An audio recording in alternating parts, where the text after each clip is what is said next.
my Trues, Clues aficionados. How are you out there today? I hope you all are doing well, taking care of each other, staying safe, having fun. If you're seeing something, say something so nobody gets away with crap around here. And this is the second part of what I thought was just going to be like a deep dive on one person, which definitely turned into a different scenario. And we could do a whole series on children of police or law enforcement gone bad. But anyway, this is of a perpetrator, and his name is Robert Harlan.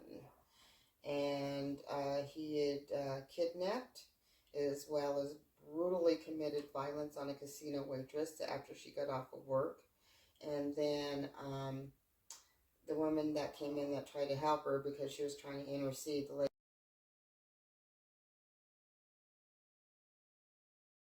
was trying to get help and get out of there because she knew she was in danger, hurt that lady too and paralyzed her. Ended up taking the woman that he was originally after and hurting her to the point where she doesn't breathe anymore. So the judge sentenced Harlan to 144 years in prison for 3 other convictions, with the deadly bang bang and shooting a good Samaritan and for kidnapping. Harlan's attorney asked that the death sentence be stayed in view of Harlan's poor health. He had ran Maloney's car off the highway and kidnapped her after she got off of work in Central City early in the morning of February 12, 1994. So, knowing what we know now about these type of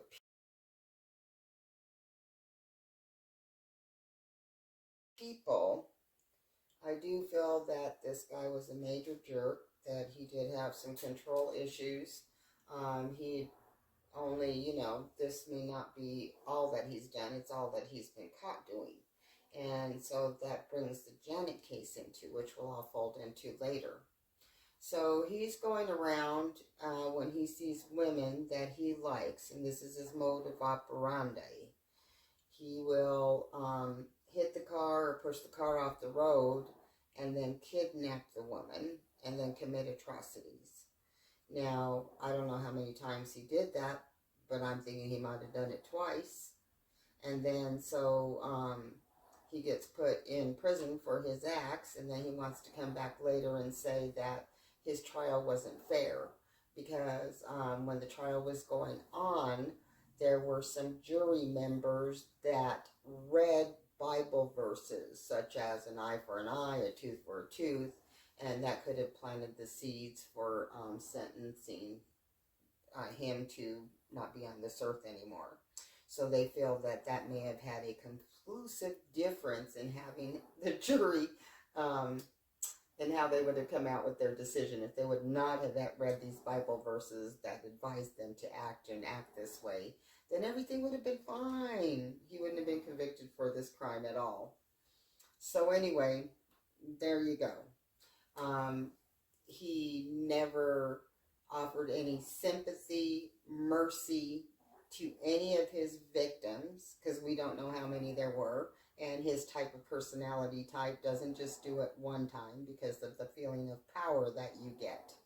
So it'd be easy to see how he could prey on a person like that, especially somebody who's trying to get home to their husband. They're just getting off work, they're trying to get back to where they need to be, and then all of a sudden, boom, they're getting kidnapped out of their car, they're getting brutal violence committed on them for 2 hours, and then you think you're going to be able to get away, and you find somebody that's going to help you, even risk their life to help you, and then what happens?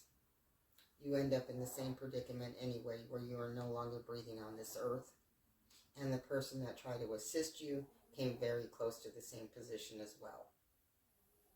And he going to stand there and talk about how some Bible verses affected their decision making for this case. I don't know. I mean, I think people deserve defenses, but ridiculous. And he had a liver transplant, and that was wanted some additional compassion for. And I find it hilarious when you are able to commit such brutality without any thought for the person's family, or anything like that, and yet at the same time, you're begging for that very same thing which you robbed people of. Huh. You know, it's always the same thing.